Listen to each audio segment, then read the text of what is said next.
స్నేహం అంటే మన భుజంపై చేయి వేసి మాట్లాడటం కాదు.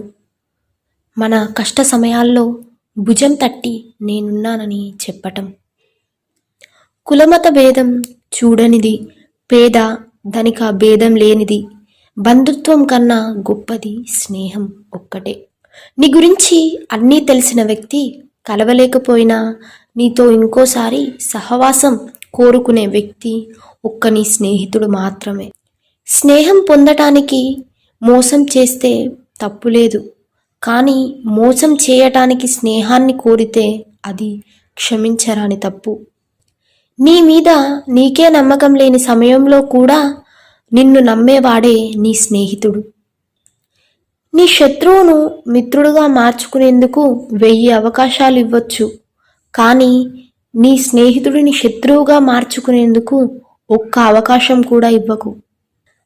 స్నేహం చేయటానికి 10 సార్లు ఆలోచిస్తే దాన్ని వదులుకోవటానికి 100 సార్లు ఆలోచించు.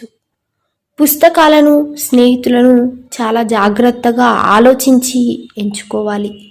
వారి ప్రభావం జీవితకాలమంతా మన మీద ఉంటుంది. జీవితంలో లక్షలు సంపాదించినా లభించని సంతోషం మంచి మిత్రుడు దొరికితే లభిస్తుంది.